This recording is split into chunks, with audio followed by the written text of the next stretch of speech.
Croft has given us the kind of weather that really cranks up the touring car entertainment and adds to the challenge. It's wet, it's drying, it might be wet again. This could be fantastic. Round 13 of the Dunlop British Touring Car Championship. Commentary from Tim Harvey and Ben Edwards. Thank you very much, Steve. Well, what a fantastic start we've got in prospect. Changing conditions. Tim, some have gone for wets all round, like Oulton Park. Some have gone for slicks on the front, wets on the back. It's going to be completely unpredictable. It certainly is. The rain has stopped now, and that's given the drivers indecision because the track dries very quickly here. It's still quite humid, so it will dry quickly. Certainly some of the front guys at the front four cars of all five cars have all gone for wets. But then we've got Nash, we've got Jackson, we've got O'Neill, we've got Newsham, we've got Tom Onslow Cole, we believe, all with slicks on the front, wets on the rear. But look out for Collard at the start to get the power down on that BMW and try and get into the lead at the start and try and build a lead. Right, well, let's see how these cars line up then. Jason Plato on his first pole of 2011. Matt Neal is alongside him. The two great rivals will go side by side, but they'll have the fast-starting Rob Collard behind and Alex McDowell in the second Silverline Chevrolet. Andrew Jordan and James Nash in their two Vauxhalls are together on row 3, the two youngsters. Then Gordon Shedden having to fight from row 4 with Tom Chilton alongside in the Team A on Ford. Matt Jackson with slicks on the front on row 5. Paul O'Neill's right next door, also going for the slicks on the front. Rob Austin in the Audi, the rear-wheel drive Audi. Keep an eye on that car. Tom Boorman is alongside on row 6 in his Seat. Nick Foster, one of the stars at Oulton Park, he starts on row 7 with Dave Newsham. Then Tom Onslow Cole and Jeff Smith, followed by Frank Rathel in the Toyota NGTC car. Andy Neat in another Team A on Ford, the third of those. Tony Gillam, Lee Wood on row 10, Sean Hollenby and Liam Griffin on row 11. And at the back it's John George and Chris James. So conditions are tricky. There are some areas of standing water, but as you say, Tim, the track dries out fairly quickly. It's quite an abrasive surface here, isn't it? It's an abrasive surface. It's a long lap. The cars will clear a lot of water. Already you can see there, not much standing water. I think it's only going to be sort of 3 or 4 or 5 laps before we start to see dry patches here, assuming there's no more rain. This is going to be a fascinating encounter, and as ever, with Plato and Matt Neal together on the front row of the grid, you've got the two big rivals, both, remember, this year looking for that all-important third touring car title, trying to become the first driver to do that in many years. And here we are, we've got the two of them on the front row together just before we go into the summer break as well. What a lovely lineup it is on the grid. Yeah, and throw Rob Collard into the mix as well, who had that incident with Plato at Oulton Park, and you've got a recipe for a lot of action. But there's the gap between Plato and Neal that Collard's going to slot that BMW through if he can. Yeah, so watch the white BMW, third on the grid. Plato on the left, Matt Neal on the right in the Honda, of course, then Collard, then McDowell, and then Andrew Jordan, who loves this Croft circuit, had some great results over the years here, including his first ever touring car win last season. James Nash is next up in the black Vauxhall as all the cars, 24 car field, line up in preparation. We are ready now for the first race of the day here at Croft. Who's it going to be off the line? Watch that BMW, remember. Lights out, away we go. Plato and Matt Neal scrabbling for grip. Collard not as fast initially. Let's see if he picks up a bit more pace as they head down towards Clairvaux, the first corner, and Collard now tucked in behind Plato. They are going to go in side by side with Matt Neal trying to go on the outside. Collard pops on. Oh, Plato's lost it. Look, cold tyres. Plato's lost it. Collard is in front of Matt Neal, but Plato rejoins in front of them. Look at that. Matt Neal gets through. How did he get back on without being collected? Plato's still there in third. Well, that was an amazing start. We knew it would kick off. It wasn't quite the way we expected it to be. Plato got a great start, lost it through the first corner, had to give up some space anyway because he gained a huge advantage cutting across the inside. Fortunately, they've all got through unscathed.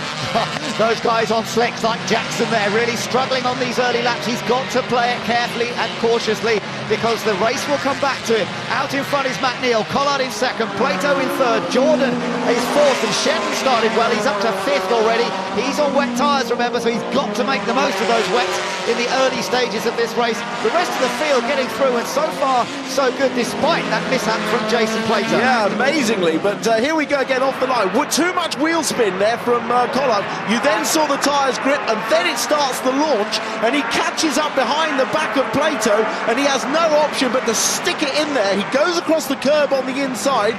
That bounces the car a little bit. I think he just tagged the back of Plato as they just went to turn in. I think there was the slightest touch.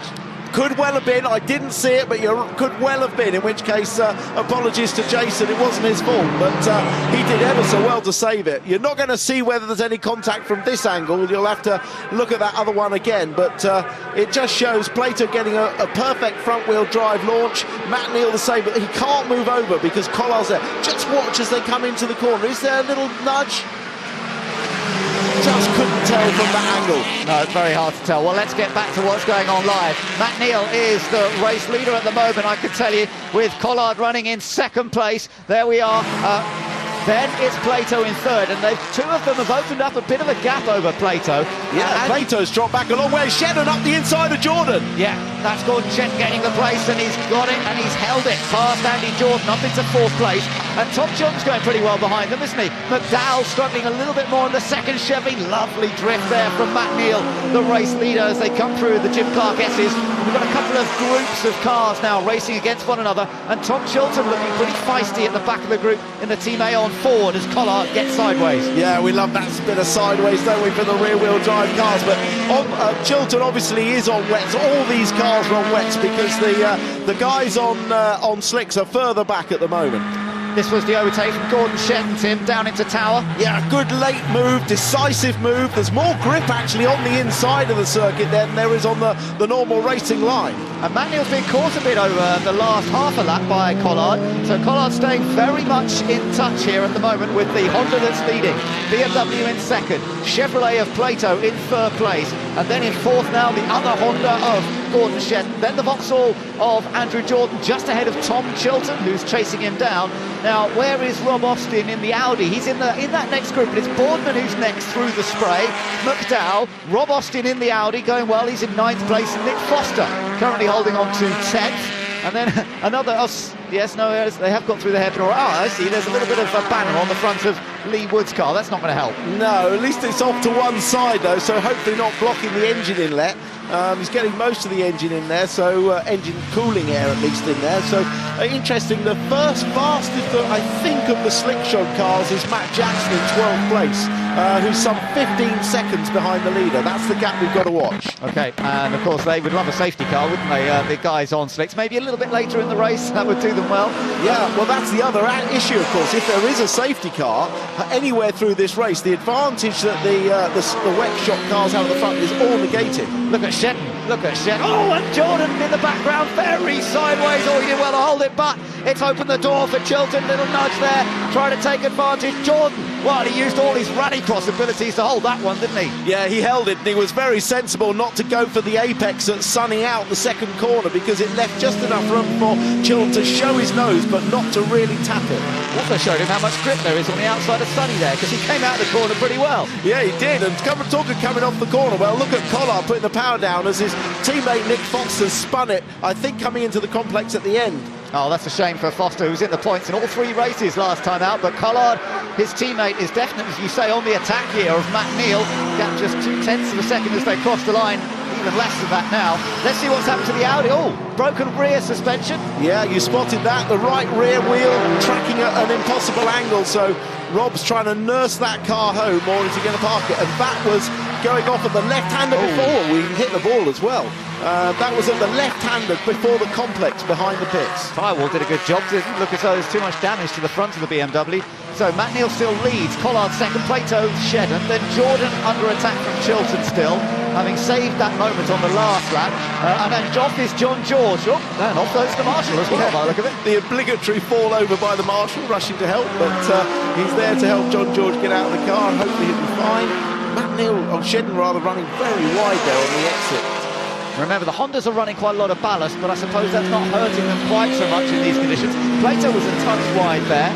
Oh, Chilton's got past Jordan on the way into Sunny in, but Jordan's going to try and get him on Sunny out. Yeah, that's a classic piece of manoeuvring here at Croft. Yeah, classic Croft overtaking. A dive down the inside into through Barcroft into Sunny in means that you run slightly wide, and great battling by these two. Been very, very careful and no contact, so great racing. Yeah, good to see. The Pertec Vauxhall up against the Team Aon Ford. Both are turbocharged cars. We've got a turbo car leading the race, normally aspirated cars running second and third, and then turbo in fourth, fifth and sixth. Currently, by the way, in 7th place is Tom Boardman. McDowell's dropped down to 8th place now. Andy Neat's moved up a bit. He's up to 9th.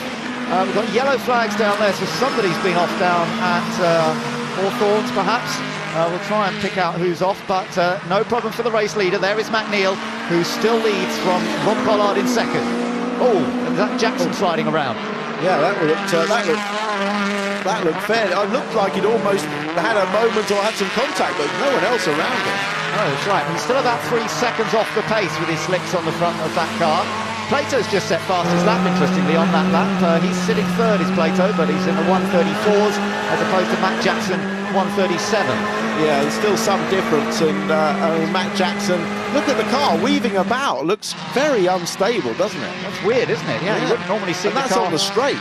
Yeah. So I need to sort of follow that car perhaps and just see if I can see what the problem is. But unless he's hit something and he's trying to get a feel for it again to see whether he's done any damage. Yeah, possibly, but he's done it a couple of times now. Yeah. Not where I would expect him to be doing that, experimenting.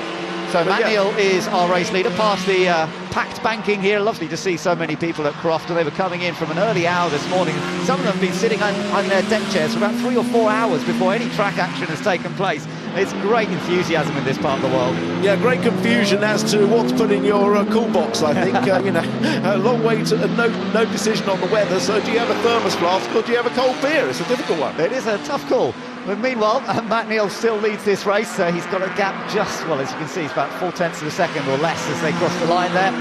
Plato still holding station in 3rd place and still going quite rapidly ahead of Shen, Jordan and Chilton. So now the race beginning to settle down a bit. This is the phase where the guys with slicks on the front will hope it'll start coming to them. Yeah, it should start to come now, and similarly, it should start to deteriorate a fraction on the turbocharged front-wheel drive cars. And that, of course, at the moment is led by Matt Neal, and we're seeing these front 4 gradually concertina up. The turbocharged front-wheel drive cars do have higher tyre wear, both in the wet and the dry, than certainly the BMW and certainly Plato's car. So I'm expecting to see these guys just gradually close up, and it could be that Matt has a bit of a struggle to hold on to this later in the race.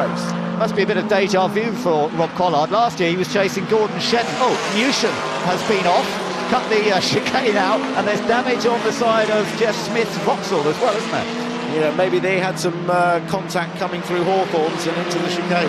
Yeah, so I say Collard, last year he was chasing Shedden, and actually it was an incredibly close finish because Collard was catching Shedden in the last moments of the race, and Shedden just sort of gave him a squeeze. We had one of our closest ever finishes, and now Collard's trying to do the same on Matt Neal. Yeah, he gave him a squeeze. I seem to remember he put him on the grass coming out of the hairpin actually, but he got into the line in first. But yeah, now look, he is definitely closing up. Yeah, so he's still got time, still some laps to go here. We're on to lap 7 out of 15 at the moment. Plato's still watching from 3rd position, Shen in 4th place. Andrew Jordan, I think, still holding on to 5th, but having dropped back a bit further, still being chased by Chilton. So it's Collard here who's the one to watch in that rear-wheel drive BMW. Now the WSR team in that car, they knew that this Croft circuit would suit them. As long as it's either fully dry or fully wet, they know that the car's fast here. It's always had good results in the past. It's the middling conditions where sometimes they can be in trouble. But at the moment, they're running with cars that are on wet tyres, so they should be in good shape. Yeah, I think these conditions will suit the BMW. If you remember back to Rockingham last year, we had a similar situation of a drying, wet track. And Rob was able to hold his tyres together much longer than the front-wheel drive cars, and he just annihilated them at the end of the race. So I'm expecting that he'll be able to do it. So let's wait and see. Is he playing a patient game there in 2nd place? The experienced Rob Collard. And it is Father's Day, and we've got dads running 1, 2, 3 at the moment, I do believe. The youngsters aren't having such a great run in this race. There's Andy Jordan. He's the first of the youngsters, if you like. He's running in 5th place. Yes, we're unaware whether Gordon Shedden is in fact a dad officially. Certainly not with wife Gillian, but who knows? Collard getting a little bit sideways in the compact section there as he just gathers it up again. Yeah, definitely sliding the back end of that BMW, so he's not sort of sitting there stroking the car that easily. He's still working quite hard. Meanwhile, Tom Boardman is being chased by Alex McDowell. McDowell seemed to lose a bit of ground, didn't he, in the early laps, but he's now fighting back with it. Yeah, I think they're both on wet tyres, so they're both in a similar situation grip-wise, but I think McDowell got muscle back on the start. Yeah, let's see what he does here. It's always a tough one to overtake into the first corner. I saw you having a go a couple of times yesterday in the Ginettas, Tim, to have a go into this corner. It's a tough place to get past, isn't it? It's very fast and difficult unless the guy in front makes a big mistake coming off the hairpin, because you need to be completely past to claim the corner. So out of Hawthorns, they come up through this fast chicane, trying to miss the tyres, and they've done so. Onto the back stretch and getting up to top speed down on this part. And they're moving over to the wet side of the track there, you see, so they're obviously starting to feel, now, could this be a safety car? Well, it could be. Tony Gillen's off. Could this be a safety car? Meanwhile, Plato and Collard, look at this. Neil has actually managed to open up a bit of a gap on Collard, you know. I mean, Collard is not finding these conditions quite as comfortable as he would have liked in the BMW, and Matt Neal is lapping very, very consistently at this point. Will his tyres last? That's the question, and are we going to see a safety car? Yeah, I mean, what Matt's done is he's got himself into a nice rhythm. He's just clicking the laps off, looking after his tyres. We saw Collard, and we saw it again there, sliding the car a little bit. The moment you slide the car, you lose the grip of the tyre. Wow, we've got news, the safety car's coming out. This is manna from heaven for the guys on slicks. Yeah, this will close the field up together once again. There it is, the safety car, just what the guys on slicks want. Yeah, and if I tell you that on the last lap, Matt Jackson equalled, or in fact went a tenth quicker on his slick shod front tyred Focus than the leader Matt Neal did, that tells you the slicks are in now. Now they're racing to the line there, and then of course they'll behave themselves, but they're allowed to do that. They need their position at the line. Matt Neal has slowed it all down behind the safety car then, with Rob Collard behind, who's had that chance to get closer. It has got the opportunity, of course, to cool the wets, which are getting a bit hot, down a little, but as you point out, that's a really interesting time in the race to have a safety car, with Jackson with his slicks on the front just beginning to really work. And now this closes the field up together. This is going to open things up considerably. Who else do we know that's going to be a threat on slicks on the front? I don't think there are many other guys. Nash has dropped down to 15th place, and we know James Nash has got slicks on the front.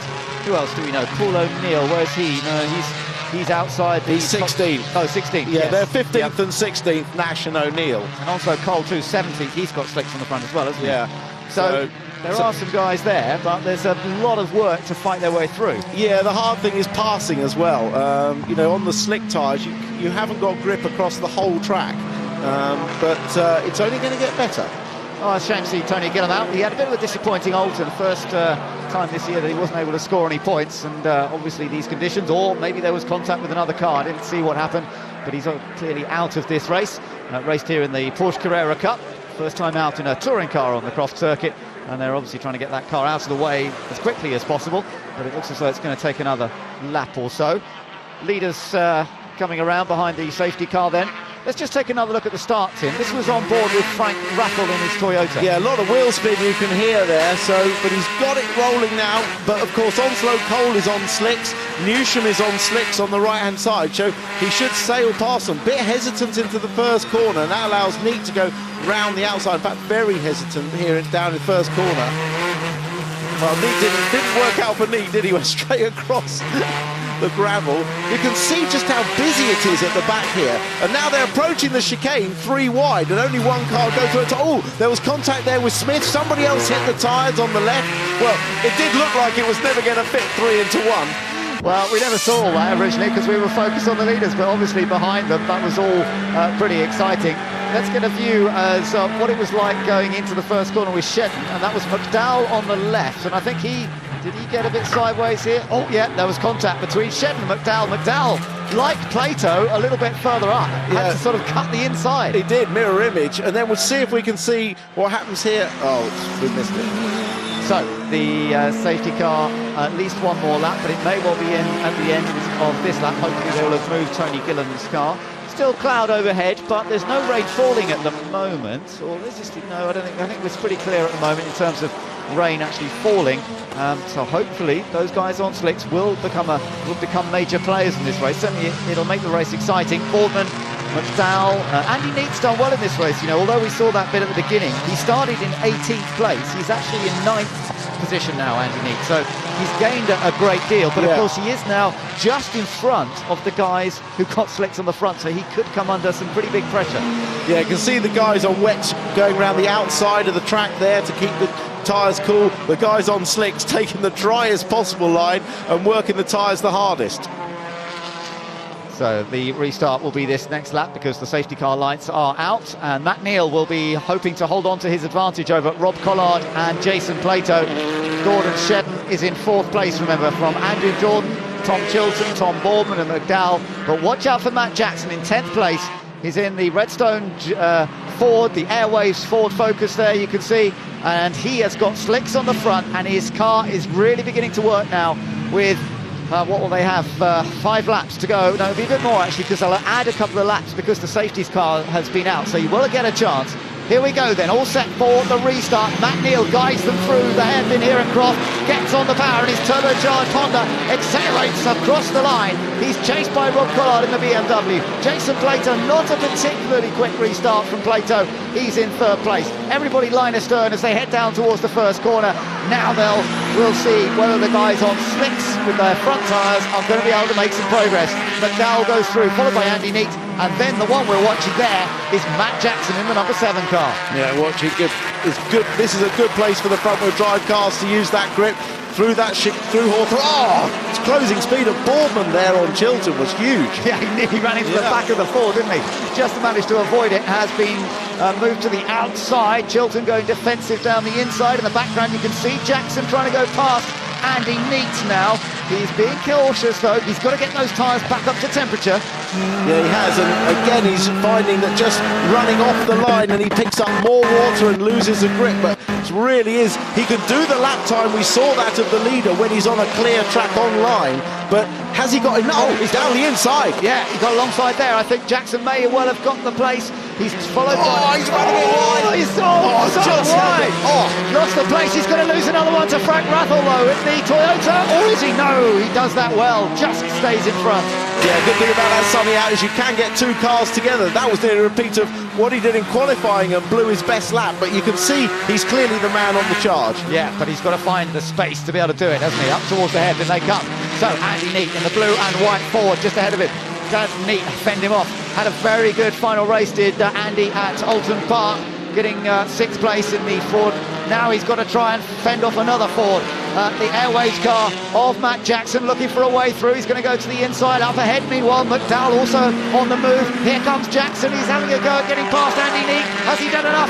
Yes, he has.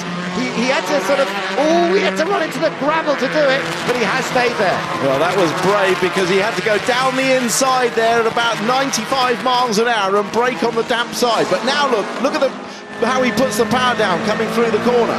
Yeah, this was earlier on that previous lap when he went for the move, but then ran wide at the next corner. Watch him here. Yeah, just picked up a bit of wet on the tyres as he went through past Neate and just managed to stop it before he got onto the grass. So difficult when you get offline, isn't it? And then, as you say, he was on the wet here, on his slicks. That takes some doing, doesn't it? Yeah, I had half a feeling that he was going to go straight on there, but he only half went straight on. That was good stuff from Matt Jackson. So the fact that he's on slicks is good news from his point of view, but the fact that he has to move off the drying line to overtake is making life pretty difficult. In the background, there he is. Look how slidey he is. Fantastic to watch as he tries now to catch that next group. Alex McDowell in the Chevrolet is his next target, and then ahead of him is Tom Boardman. So can Jackson close up this gap as we gradually go through? There's his boss, man you know well, Tim. Yeah, David Bartram, my boss as well, and they love a race like this. These guys are real enthusiasts. They love a challenge, they love a scrap. Look how fast he's caught up this group, and there's still plenty of laps to go. Yeah, so there's a good chance. We've got more laps now that the safety car has been into the pit, so it's up to a 17-lap race.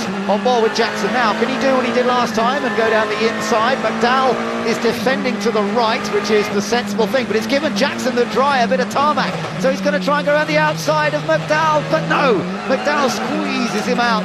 Good racing from both of them, just enough room given, bumping into the back of the Chevrolet just a touch. McDowell really working hard to keep his Silver Line car ahead of the Ford Focus, and so far so good from his point of view. But now on the approach down towards Tower, maybe Jackson can have another go, and he's moving to the outside. Yeah, he's trying to find a way through. Look, you can see the lighter coloured tarmac now. The track is definitely drying quickly. Now look how much mid-corner grip he has. He's got the grip, but just can't find a way past at the moment. Yeah, he can't go anywhere with it, can he? Onto the wet surface. Look at Matt Neal. Oh, sorry, that was Shedden. Jordan coming through. They're 4th and 5th. This is the group behind. Just to remind you, Matt Neal is still leading this race by 0.6 of a second from Rob Collard and Jason Plato, and those three are a little way ahead of the others as we still, there we are, there's the lead group. Plato has got a bit closer to the back of Rob Collard's BMW, Shedden in the background, then Jordan, and then of course this gaggle of cars that we've been watching.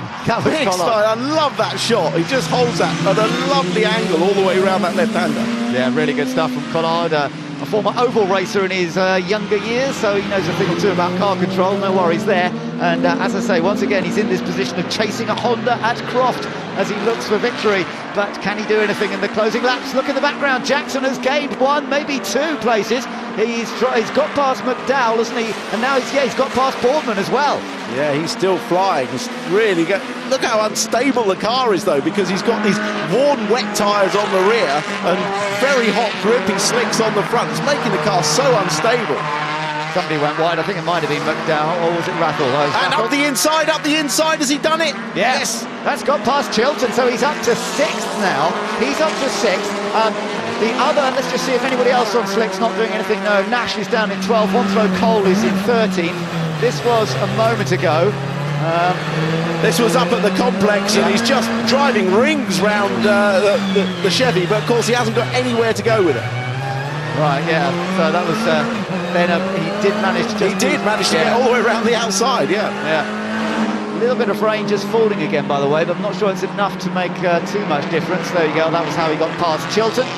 So he's now up into 6th place, as I say. Matt Neal is still the race leader, but we have got some heavy rain at some parts of the circuit, so this could make life very interesting. Matt Neal from Rob Collard and Jason Plato. There's Shedden. And then still Jordan, chased by Matt Jackson, and Onslow Cole's been off. He's got slicks on the front of that car, remember? Yeah, he has. I'm not sure where the rain is. I believe it's down at Barcroft and Sunny, which is the fastest part of the corner where Onslow Cole has just gone off. Look at the battle at the front now. It's really closed up again. Yeah, absolutely. Very tight. 14 laps completed. We're on to lap 15 out of 17. 3 to go then, as Matt Neal has controlled this race from the start, but under more and more pressure now from Rob Collard. Jason Plato's tucked in there in 3rd place as well. So massive implications in terms of the championship chase. Remember, Gordon Shedden is currently 2nd in the points to Matt Neal. Well, Shedden is running 4th in this race, a little bit of a lonely 4th. Foreman, McDowell coming through. Matt Jackson set fastest lap on that last lap with his slicks. Yeah, 2 seconds quicker than the leaders. 2 seconds quicker. Yeah, that looks lovely and sunny down there, doesn't it, at Tower? But apparently a circuit of 2 halves, and they're approaching the bit where we believe they have rain further down after the S's. But Jackson really closing up on Shedden very quickly. Yeah, so can Jackson get into 4th? That looks like a definite possibility. But chasing the leaders, well, that's a bit more of a tall order because there's still quite a gap to them. And to do that, he's got to get past Shedden first. Where does he pick up the line? Look at the back end of that Ford, as you say, on those wet tyres. Remember, wet tyres on the back of the Ford, but slicks on the front. Makes the car a handful. Yeah, what happens is the faster the corner, the more unbalanced the car is, because the car has so much more grip at the front. He's going down the outside, the long way round. Can he brake later and turn in? It's going to be, yes, he can. Oh, that's very good. Ever so brave. Well, great stuff from Matt Jackson. Really enjoying himself in these conditions with that tyre choice. Gordon Shedden decided to stick with wets on the grid. I wonder if he's regretting that decision. Probably not, actually, because in terms of chasing the championship, he went for the slightly safer option, and he might have lost a place, but he should still score useful points here. Matt Neal across the line, 2 to go, and Collard still shadowing that Honda. Is there anything left there for the BMW, though? And what about Plato? Can he do something special in the last lap or so? Oh, Jackson, so wide. Wow, how hard is he trying? He's up to 4th, but realistically, it's going to be tough to close that gap in the next 2 laps. Has Collard left it too late, we wonder? I mean, Collard is going to be desperate for a win. He hasn't had too many chances of any wins this year. And look, the gap's gone out suddenly. Down into Tower then. Matt Neal still, he's opened up a little bit there over Matt Jackson, or rather over Collard. Off has gone McDowell. McDowell off onto the grass, but so that's really disappointing because he was looking at a good top 10 finish in this one, but dropped several places. Neal comes through the S's, still with the advantage. There is Matt Jackson. Watch him on the wheel, and look how hard he's working with those wets on the back. The concentration, the car is so sort of unbalanced with its slick tyres on the front and wets on the rear. And look at that, correction, sliding, fantastic onboard view there of Matt Jackson at work. As Matt Neal, it is, who continues to lead this race. But Jackson is closing those up to those top three now. He might have a chance of a podium. Look at him, closing up now to the back of Jason Plato, up towards the hairpin as they come around. This time, they'll be going on to the last lap. What can Jackson do? He's looking for the traction on the dry part of the circuit. Turbo power, remember, in this Ford versus the normally aspirated car of Jason Plato, and he's going to go for the inside. Here comes Jackson, trying to take third place, but he's on the damp. Plato's on the dry, and he's just able to cut in front of the Ford and hold on to third for the moment. But Jackson's not giving up yet. He's still trying to get on the power a little earlier here. Get a decent run through this next chicane, and then he can attack on the way down towards Tower. Look at Plato's car sliding around. This is great stuff on the final lap. First race of the day in changeable conditions here at Croft. It's looking good for Matt Neal to take victory, you have to say that.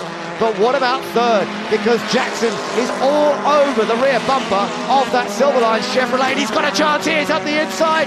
Now they're going to go side by side. No, he's in front. He's turned it in front to the S's. He's up into third, and now he's chasing the BMW of Rob Collard. Just look at the reaction from the Airwaves guys. There they are, loving this. They took the gamble on the slicks, and he's having a go down the inside. Oh, he's made contact with Collard. A slight tap. Collard holds it beautifully, but Jackson is through. He's into second place. It's another one gained. And Matt Jackson driving brilliantly. And look, Plato might be having a go at getting past Collard here.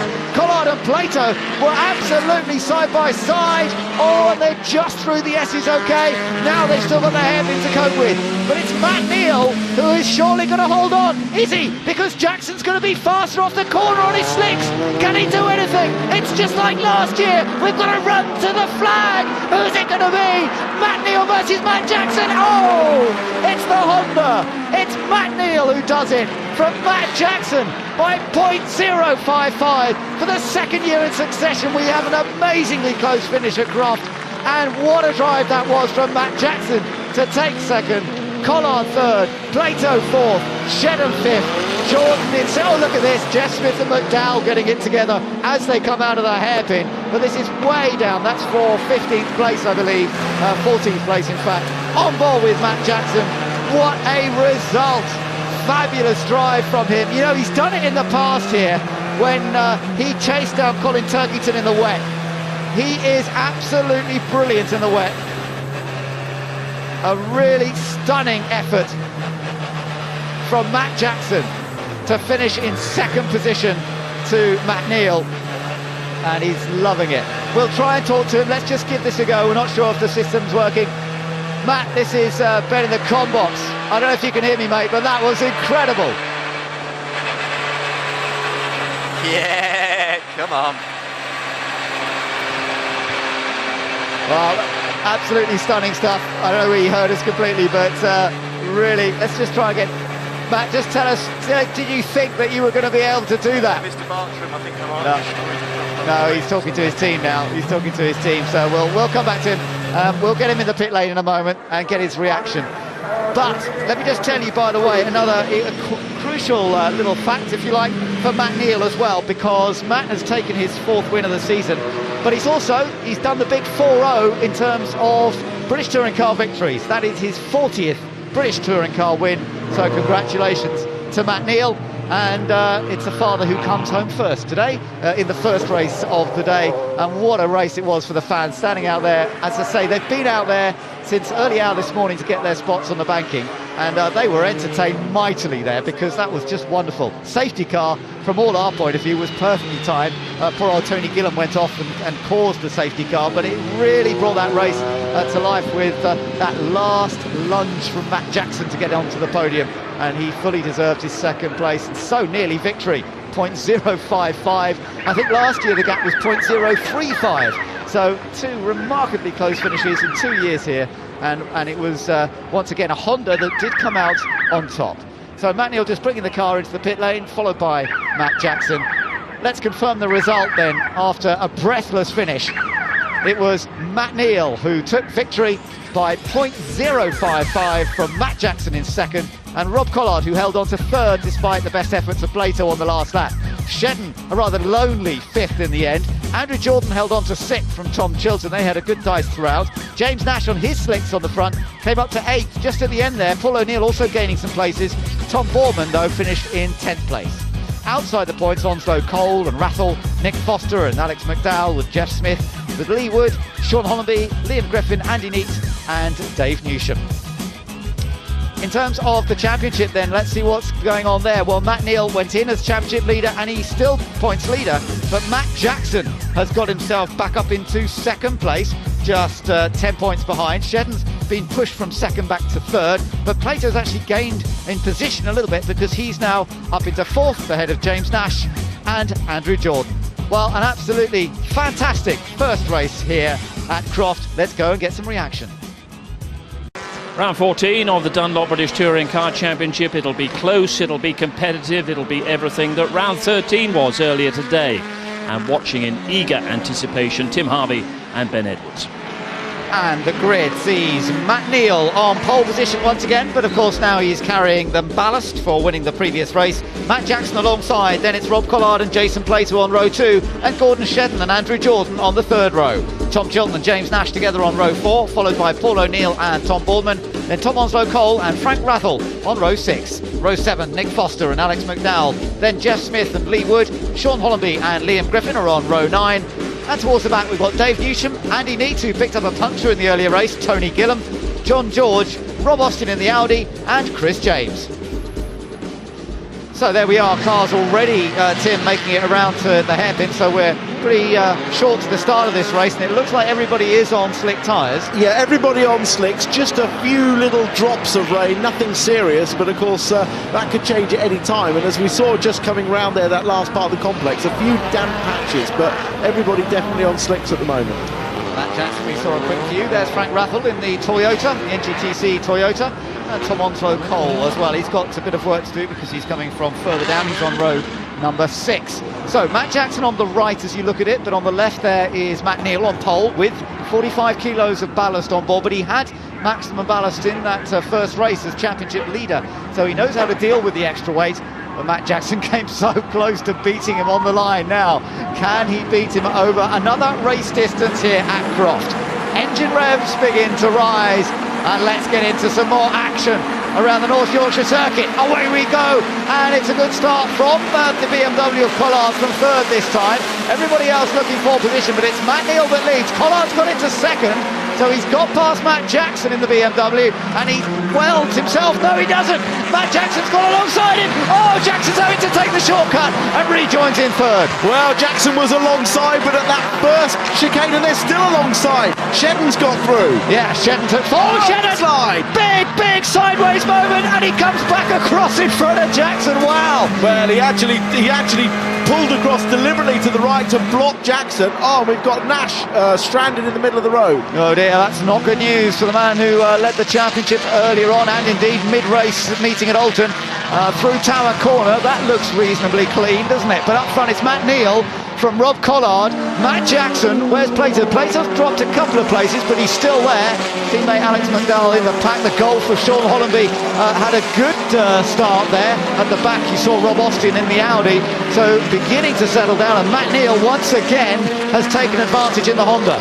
Yeah, great start. He just hugged the inside there to give Rob Collard no opportunity to get down the inside, and the action was then between Jackson and Collard out of turn 1, and you just can't get two cars side by side into the second corner. So well, Collard's still challenging around the outside, trying to get a cutback, but it was very sensible of Jackson to go the short route across the chicane. Yeah, it was. Matt Neal leading as they come across the line then from Collard in second, Jackson in third, then Shedden and Plato. Jordan is in 6th place, chased by Tom Chilton, Boorman, Onslow Cole and Nick Foster rounding out the top 10 currently, with Paul O'Neill in 11th place.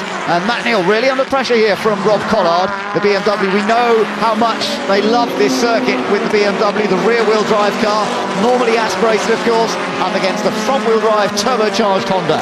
Yeah, it'll be very interesting to see how this race now plays out with dry tyres on all the cars and a bit of ballast weight on the front, and of course the reduction in turbo boost power that's been brought in this race weekend. It'll just be interesting to see how it all plays out. So through the Jim Clark S's, fabulous section of circuit, so fast through there, the car's drifting all the way through.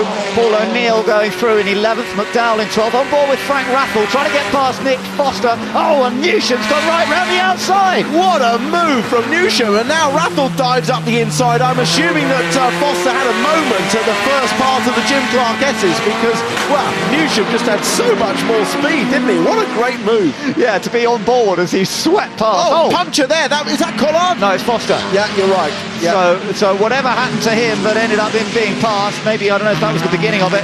Yeah, I'm sure that's why he was slow coming off the corner. Plato, Jackson, look, side by side with Shedden. And yeah, that's right. So Jackson, Plato and Shedden all absolutely together there in the battle for third place. Nothing to choose between them, is there? But Shedden just still squeezing in front of Plato, and the Chevy has to settle in behind once again. Still in 5th place then, Plato.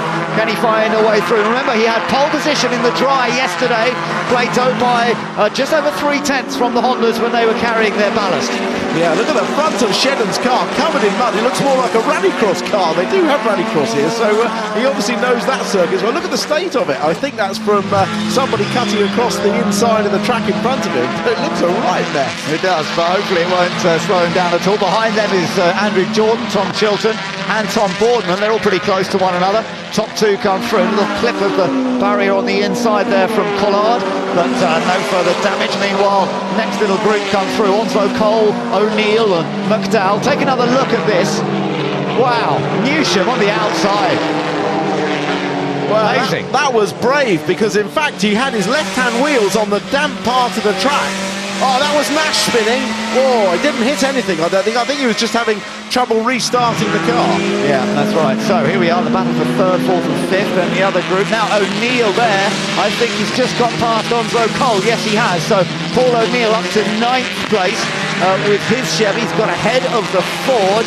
Matt Neal still leads the race from Collard in the BMW. Jackson with his mirrors filled with the Honda off Gordon Shedden. Then Jason Plato, Andrew Jordan in the Pertec car, chased by Tom Chilton in the first of the Fords with Tom Boardman. Oh, Jackson a bit sideways there, but he gathered it together well. Yeah, everyone's still got the coldish rear tyres, particularly through here. The right rear is the coldest tyre on the car. We saw Shedden have that moment, we saw Nash have that moment, and they're still getting tyres up. Liam Griffin's gone off. Griffin's gone ploughing. Yeah, let's see if we can find out what happened here. Tim, there's the replay. Oh, up through the S's. I don't know whether he had a puncture. Did he have a puncture or something there? Well, I'm glad that he went in the field, because he clearly had no directional control. And Bourman's off with broken front suspension. That car won't move, and that'll be a safety car. Now that's on the exit. I think he's hit the tyres on the left-hand side through the chicane and broken the front suspension. And he won't move that. So surely that'll be a safety car. Yeah, safety car. Yeah, in fact, I can see it on our screens already. The safety car has been called, but remember, they will race to the line, so they won't give up just yet. Well, they're not racing to the line. They're racing until they get to a safety car board, because the boards go out from the start-finish line all the way around the circuit. So until they see a board, they can race. Okay, so it looks as though they may now just be settling down. They will certainly be as they come around. See the board's out there now at the side. So they stop racing there into the final hairpin. There should be no overtaking. So Matt Neal leads from Rob Collard in second. We've got a chance of breather, so we'll look back at the start of the race once again. Let's take a look at it from a couple of different points of view. There is the start then. So yeah, Matt Neal just protecting the inside. He knew Collard would have a flyer, and poor old Jackson had no way of getting in. But then going into the first corner, Jackson runs a little up the inside of Collard, but then he knows that Collard's going to take the line into the corner, so he's gone round the outside. Someone else takes that marker post flying. That never lasts more than one lap. I'm not sure really why they put it in there. I'm glad to see John George in the race, by the way. He injured his thumb earlier on today when he went off. Let's see what it was like from Frank Raffle's point of view. Yeah, on board Frank doesn't get the best of starts, gets passed by a few. He's in the middle of the road, sort of where it's driest, just waiting to see where everybody goes. He's got Onslow Cole, Paul O'Neill just clipped the curb, and well, there we go. Oh, around the outside, it's the only place to go. Trying to put the power down. Sounds great, that car, doesn't it? Yeah, it sounds really good. But that was amazing. That was 3 into 1, and somehow they all got away with it. Up at front, you see Nash going, that cold right rear catch out, and everybody just missing him. Yeah, that was lucky. Easy to T-bone somebody there. And then Rathel was on the run down towards Tower, down behind McDowell. Don't think there was any further change there. So some various different views there of the start, the original start. But we are under safety car. Tom Boardman out of his car.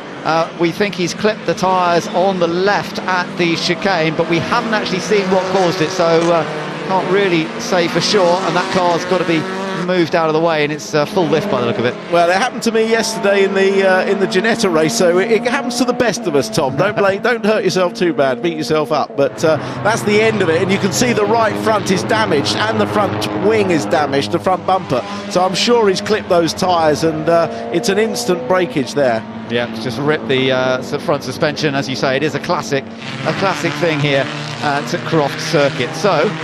Under safety car, we've got the yellows. There is James Nash. He had that spin earlier on, of course. Bit of damage also on Andy Neat's car there. Yeah, that's again from the same point, I think, although he didn't break the front suspension on the car. And Chris James with the front splitter dangling on the ground too. Yeah, that won't help either around here. The high-speed corners, you need that front splitter. But in a way, the most frightening accident was, and in comes Lee Wood with more damage. He's been off, and the front splitter's dug into the dirt somewhere. But the most frightening accident was the Liam Griffin one, where he went straight on at the Jim Clark S's, because had the car been slightly more turned into the corner, he'd have gone head on into the barriers. But fortunately, it went off into the field. But that was a frightening looking accident. Yeah, it's a high-speed area of the circuit, isn't it? Let's take another look at it, Tim. Talk us through. Well, the car just doesn't turn left. So I'm sure he had a puncture there or something. I suppose he may have clipped something himself earlier around the lap. Oh, might well have done, yeah. I mean, early in the race when the pressures are down a little bit, if you clip a tyre or even run over the inside of a curb, you can nick a tyre, and it's when you lean on it then that it blows. He was just starting to turn to the right. You could see initial turn, but then he went straight on. So Matt Neal is our race leader. Honda are fairly happy with things at the moment. They're first and fourth, so we'll see whether it's going to stay that way or not.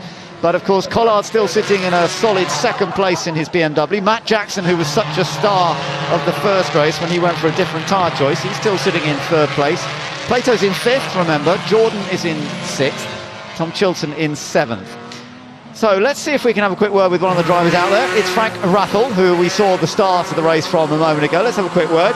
Frank, this is Ben in the commentary box. Tell us about the race so far from your point of view, and what are the conditions like? To be honest, it's very dry. There's just out the chicane where it's a little bit damp and a little bit dodgy, so to speak. Obviously, that's where the incident's been, so it's quite understandable. I had a moment myself in practice, in free practice 2 yesterday, so other than that, the track conditions are pretty good. So we reckon you're up into maybe 12th, actually, I think, now, because Lee Wood's just been in the pit, so maybe a chance of getting into the points here? Yeah, definitely. It just took a couple of laps there for my car to come on. But I think pace-wise, we're very similar to the 4 cars in front, so hopefully we can get involved and have a good race here. Great, thanks Frank. So Frank Rathel there, the NGTC Toyota. Remember, this is the new specification of touring car. There it is, the orange and black car, very distinctive colour scheme. So with this type of touring car, you can take virtually any body shell and you fit a certain number of standard parts to it. Yeah, basically from the front bulkhead forwards is a standard assembly of suspension, engine mount, etc. And then there's also a standardised rear suspension. So there will be a lot of commonality of parts amongst the cars, but they'll all still look different and intrinsically true to their origins. Yeah, and they're good-looking cars too, and they're sounding good with the turbocharged engine in there. So still developing the cars, of course, but it's nice to see that he's knocking on the door now of getting some points. Yeah, both the NGTC cars, his and Rob Austin's, have showed much improved pace this weekend, and this is a if they can show it here on a long lap with a lot of technical high speed and low speed corners, then it shows they're genuinely making improvements, and it's great to see. Well, just a quick reminder for everybody watching who's into motorsport. National Motorsport Week coming up soon, the 25th of June to the 3rd of July. Lots of opportunities to either get involved in motorsport or just celebrate it. Here at Croft, they're offering passenger laps on Friday the 1st of July. To first come, first serve, a tiny contribution to charity will get you to be whizzed around. go to the website gomotorsport.net and you'll find out all sorts of things, all sorts of activities, opportunities to win a Formula One factory tour, all sorts of things. So if you enjoy your motorsport, gomotorsport.net, that's the site to go to, and you'll find out all sorts of things that are going on in a couple of weeks' time. So Matt Neal, P1, safety car we think is due in this lap. Can he hold on to that win, Tim? Well, who knows? I mean, we'll have to see how much pressure Collard can put on him. Jackson, of course, came very close in the first race in slightly different conditions, and who knows what Plato's got left up his sleeve. But I mean, I think Plato would have preferred it to have been dry all the way through without a safety car, because the turbo cars are still slightly heavier on their tyres. Here we go, the safety car has come back into the pits. We've got another half of the race still to go here as Matt Neal leads them across the line, chased by Rob Collard, Matt Jackson, Gordon Shedden in the other Honda, then Jason Plato, then it's Andy Jordan and Tom Chilton as they all rush down to the first corner. Oh, and here's a bit of a move from Onslow Cole. Well, he had a quick look down the inside. We go on board with Matt Jackson, and Jackson having a go at second place to Rob Collard, but it's Matt Neal who once again has dictated terms. Look at this lot, all bunching up. There's Onslow Cole. That looks dodgy. They managed to find a way into single file before that chicane, fortunately, but well, it's and alongside comes McDowell alongside Frank Raffle. Must have got a better exit from that chicane. Yeah, McDowell had actually lost a couple of places there. He's gained one of them back as they go down through Tower Corner. McDowell, of course, Plato's teammate, right in the middle of some turbo cars there, and Rob Collard under a lot of pressure from Matt Jackson for second. No doubt about it. Look at this, you're on board the third place forward of Matt Jackson, really breathing hard on Collard, and Collard struggling to get back up to pace straight away. Yeah, I think what happens is that the BMWs, when they lose temperature in their tyres, they can't get it back quite as quickly as the front-wheel drive cars, and that's why it's going to take just a couple of laps, hopefully, for Collard to get his tyres up to temperature. But at that point, until that point, he's under threat from Jackson. On board with Shedden here, and Shedden's joining in, trying to get alongside the forward, trying to go around the outside, which is always a tough thing to do at the hairpin. Slots behind once again. He's got to watch his own mirrors for Plato, so you've got to watch everywhere here when you're a touring car driver, ahead, sideways, out the back. And Shedden just about holding his own at the moment, holding on to fourth place, Plato in fifth, then Jordan. We've still got a few laps to go though. We've got some extra laps added thanks to that safety car period. You just saw Tom Baldwin's stricken car being taken away to the paddock. Oh, look at this lot, a Raffle having another go at getting past Dave Newsham. And here's where you're on board going up to that chicane. See how close he comes to that pile of tyres on the left. Just there, just misses it, as Newsham has a bit of a slide again himself. So that part of the course is obviously still just a little bit damp. Shedden pushing Jackson terribly hard. Yeah, he is right behind, but you're right about Collard, look, because now that he's got his tyres up to temperature, he's pulled away again from Jackson, so Collard there, now in a clear second, Jackson third in the red Airways Ford, and Shedden right behind you. You're on board with Shedden once again. Wonderful section of track up here, the back section of the Croft circuit. The brake lights flashing on and off. Yeah, you see how he had to go on the... Oh, he's run wide, and straight up the inside goes Shedden and Plato. Oh, mistake from Matt Jackson, that little tiny error. So easily made, but he's trying to fight back on Plato. He's got that place back from Plato. But Plato will now have the inside. No, doesn't quite have it for the right-hander, but he's definitely lost the one place to Gordon Shedden. Yeah, that was just a little mistake. We saw the brake lights coming on, off, as Matt was trying to always run wide there as well. He's really struggling at the moment, but he was struggling to stop the car, and it just put him under pressure. That's released Shedden now, of course. But Plato hasn't got the straight line speed, so he can't actually stay alongside there as they come down into the first corner. Behind them is still Jordan, but Jackson, as we've seen, is struggling. Hondas are now running first and third, separated by the BMW of Rob Collard. Off goes Raffle! Oh, Frank Raffle when he was running in 12th place. Well, very disappointing. He won't get out of that, and I don't know, it was a bit odd. He either locked up the brakes and just slid wide, or had a touch of contact. Yeah, look, he's locked the rears. He's locked the rears a little bit, and then can't stop the car. Or has he got a breakage? He may have a problem on the left rear that we can't see, because the car was... Yeah, he didn't lock anything up. You could hear inside there was no locking of the brakes. So I think he's got a breakage on the left rear suspension that we couldn't quite see. But that could well be another safety car, because it's in a dangerous place, head on at the first corner. Yeah, absolutely. We gather there might have been some contact on the back of his car at the hairpin previously, so you could well be right there, Tim. He may well have had some damage on it, and that's why he couldn't get it slowed down. So Matt Jackson's now 4th, Plato still in 5th, followed by Jordan, Chilton and O'Neill running well in 8th place now. So he's joined right onto the back of this queue. Then you've got that little gap back to Onslow Cole, there he is, in the other Ford, and Dave Newsham in the yellow and black Seat. Newsham and O'Neill at the inside there. O'Neill at the hairpin trying to get past Chilton, all squeezing.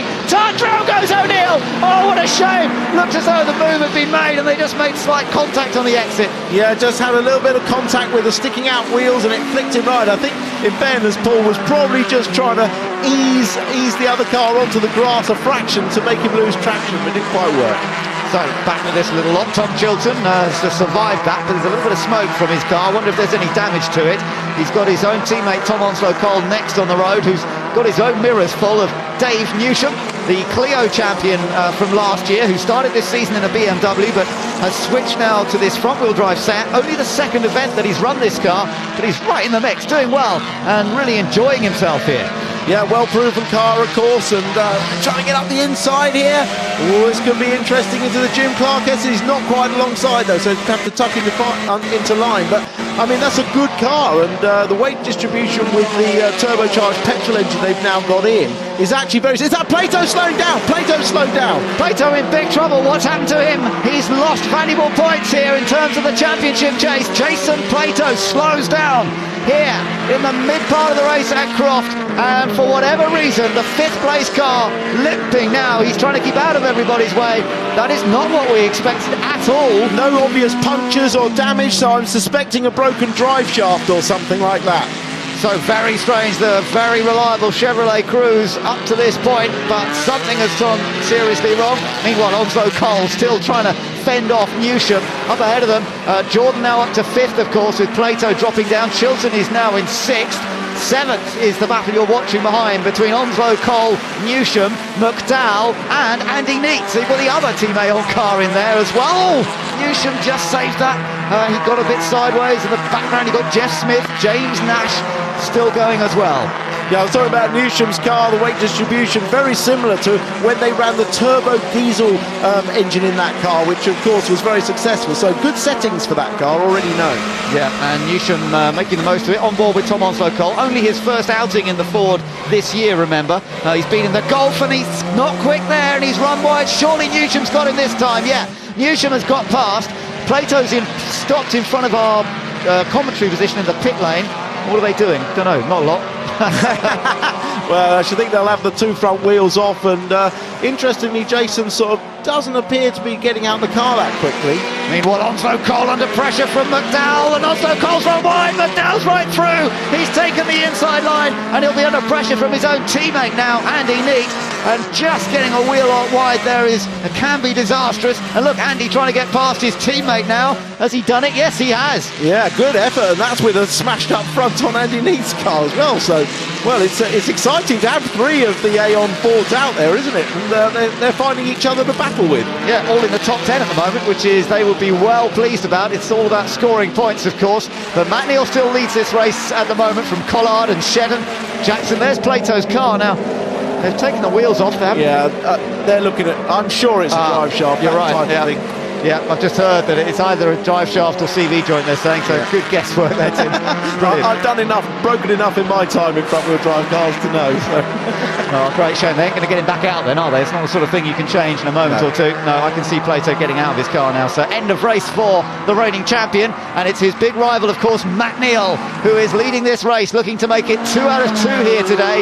This is proving to be a very effective race weekend for Matt Neal. Collard has dropped to 2.5 seconds behind, so really for some reason the BMW hasn't quite got the pace they were hoping for, although he is between the 2 Hondas. Shedden is not staying with him, so it's a very interesting balance. Yeah, I mean, it does seem that they're very equal throughout the course of this race, and Plato would have been right with them if he'd stayed on the track, so pretty equal, but a good job by Neal to carry the full success ballast and so far lead this race comfortably. You're looking back from Jackson, he's running in 4th place. There's Jordan having a little look, but up towards the hairpin. Jackson holds the inner line there, so no chance to go through. Both turbocharged front-wheel drive cars, so not much to choose between them. Ford versus Vauxhall. Yeah, I mean, there's a lot of different lines into that hairpin. You go wide to try and get a cutback, but unless the guy actually in front of you runs wide, you never get enough of a speed gain on the exit to get across. Although Jordan taking a bit of a liberty there, jumping across the first curb. That's something. Oh, could he get inside here? That could be dangerous. Oh, he's having a look, but he's not quite there, is he? And he's keeping the pressure on. Jackson, if you can distract somebody there, you can often cause them to clip those tyres. So I'm sure that's what Jordan's hoping for. Well, maybe that he said that they'd set the car sort of halfway back to the dry settings, and maybe that's what's actually held his front tyres together a little bit better, because he seems to have a little bit more mid-corner traction through the bends, and the more aggressive dry setup, it maybe is what's causing Matt Jackson now to struggle. Yeah, absolutely. So it's a good dice this between Jackson and Jordan for 4th place. Currently looking back from Matt Jackson's car. This is where Jackson has made the odd little mistake. Earlier on in the race we saw it, but he's pretty neat through there this time, I think. Yeah, through sunny in and sunny out. There's no change between them. As we heard from Andrew Jordan, he's leaping on a helicopter after race 3 here this afternoon to get him over to Manchester for a flight to Australia. And, well, it's going to be a pretty exciting end to the day, no matter what happens here, as he's still chasing Jackson. Oh, nearly had a chance, but Jackson covers it well. Yeah, Jackson saw that Jordan was quicker through that right-hander and just covered enough of the inside to stop him coming through. Behind them in the background, you can still see Tom Chilton, who's defending from McDowell in 7th. Newsham is now 8th. Andy Neate in 9th. Tom Onslow-Cole is 10th. Jeff Smith 11th. James Nash is in 12th. Nick Foster currently 13th, and Tony Gillam is in 14th place. The leader, Matt Neal, still some 2.4 seconds ahead of Collard, and Matt Neal really controlling things at this stage in the race, as Jackson and Jordan is definitely the closest race amongst the front runners. Interesting looking at the head-on shots of Matt Jackson. You look how many times he looks in the mirror. Oh, Jordan's on the inside, he's going for it, and he's made the move. Can he hold it on the exit? Oh, that was beautiful judgment from Andrew Jordan. He's got past Matt Jackson, and he's up into 4th. That was a great move, because he was really late on the brakes. A decisive move up the inside, and that was a great pass. Chris James, he's had an eventful time. He's been in the pits, and now he's in the tyres. So that's very unfortunate for the underdog. Let's see what happens. Oh, big lock up, and a big thump too. That was a big thud. Well, that was an ambitious move down the inside that didn't quite work as well as Andrew Jordan's. No, that's right. Unfortunately, Chris James hitting the barrier hard. That was John George managing to avoid him as they headed down into that first corner. So, as they come around this time, 15 laps have been completed. We're on lap 16 out of 18. 3 to go then. Matt Neal still the race leader from Collard. Shedden there in 3rd with a little bit of damage on the left front, as you can see. That wing is flapping a little bit now. Yeah, that could attract the attention of the clerk of the course, because if he deems that to be dangerous, of course he can black and orange flag him. Now, Nash down the inside of Jeff Smith. So a bit of a bang there, and then the Audi trying to join in, although that I think is a lap down. And McDowell in the pits in front of us with a problem. So that's both Chevys with a problem. Oh, and off Smith. Smith's hit the wall hard. That is hard. My goodness. He's all right, though. That's the good thing. That's absolutely right. But that has hit look at the glass has broken. It's smashed all along the side there. That car, of course, rebuilt after an accident at Alton. Yeah, I think that's at the left-hander as they come back towards the complex. Of course, he was out wide, wasn't he, down at Sunny? Maybe he had dirt on his tyres and then turned into the left-hander that Matt Neal's approaching now and just couldn't hold it on the track. Yeah, we'll keep an eye out for yellow flags down that area. Rob Collard's still there in 2nd place. Bit of a chase for 3rd, though. I have to say, Shedden and Jordan are now pretty close to one another. There's a stationary yellow, so I think you're right, Tim. I think it is down in that area. Yeah, but Shedden and Jordan are some 11 seconds behind. Yeah. I mean, it's a big gap. Massive gap. So, I mean, in fairness, you know, Collard has really hung on well here to Matt Neal, but it's Shedden and Jordan and Jackson that have dropped away. What Collard really wanted today was some high attempt. Look at the background. Look how close that is. Jordan trying to get past Gordon Shedden here, and now you've got a real run down towards the first corner, but Shedden's defending, going to the inside. Behind them both, of course, Matt Jackson's still there, not far away, and these two fighting hard, but not close enough for Andrew Jordan to get through. So he follows him once more. Matt Neal leading this race, but Andrew Jordan really attacking his teammate Gordon Shedden, going for that tighter line. Can he get alongside? He has! Oh, that was lovely as well. Great grip. He's got tremendous grip on the front end. Yeah, well, that's what I would say. Look at Dad Mike absolutely loving that. But that was exactly what I was saying. He's got more front end grip now. Shedden, a bit of a lock there. But I think Shedden's just set his car a bit too aggressively for this first pure dry race, and they'll learn from it for the last race. Take another look at this. He just seemed to be able to get the power down here. Yeah, he's saved his front tyres. That intermediate setting probably is the setting he needs to keep for the last race if I was him. And there's a reaction from Dad. Get in there. Come on. Very happy with that. He wants to get on that 24-hour plane journey a happy man, doesn't he? He really does. Yeah, absolutely. And he'll be very relieved when he does. He says he's been working so hard getting ready for this weekend with that trip in mind too. I think it'll be absolute relief when he gets on it. We gather it was an oil pressure problem for Alex McDowell, who's gone back out, but Shedden, now having lost the place to Jordan, has Matt Jackson breathing down on him, because Shedden, as you say, definitely struggling for grip now. So can Matt Jackson do anything about this Honda, which is currently in 4th place?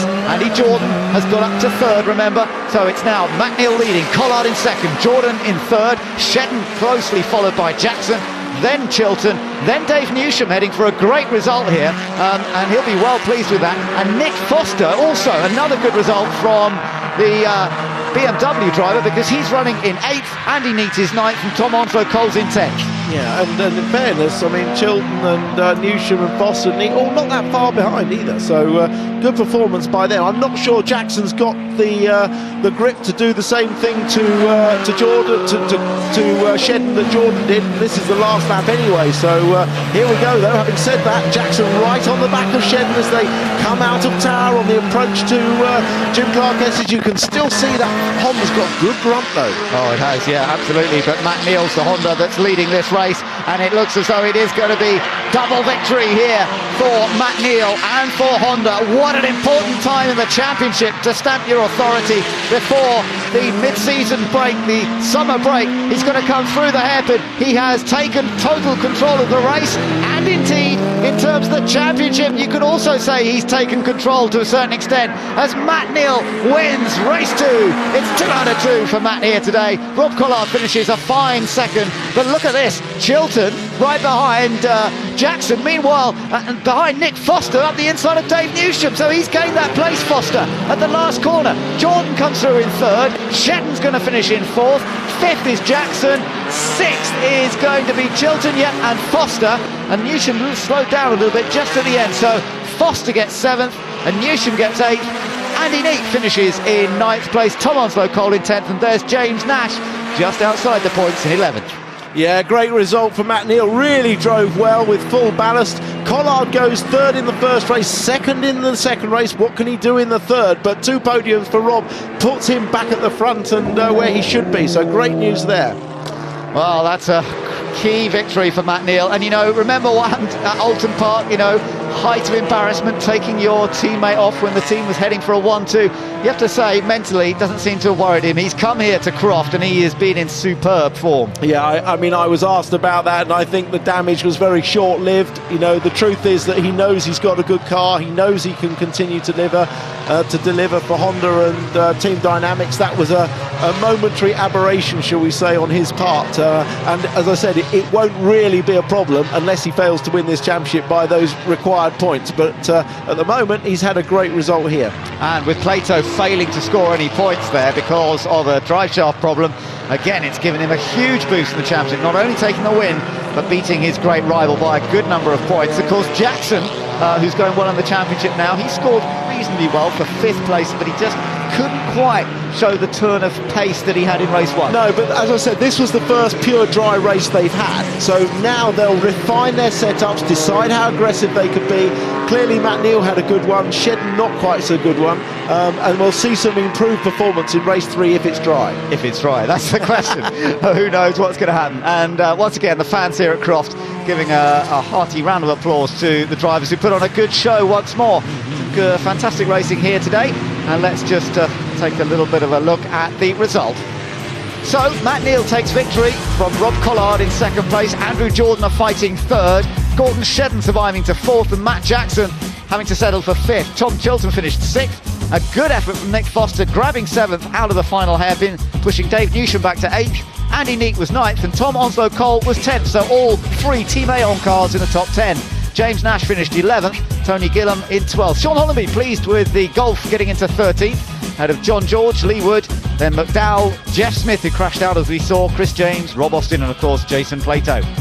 In terms of the points, well, Matt Neal has opened up his championship advantage just a little bit further with yet another victory here. And look at that, he's now on 136. Matt Jackson tied with Gordon Shedden on 115. But Plato, that non-finish has cost him dear. He's now 36 points off the lead. He was only 11 when we came into this event. Thank you very much, Louise. Yeah, I'm absolutely exhausted watching Lewin and Simon running around the grid just there. Well, you should try racing and commentating as well.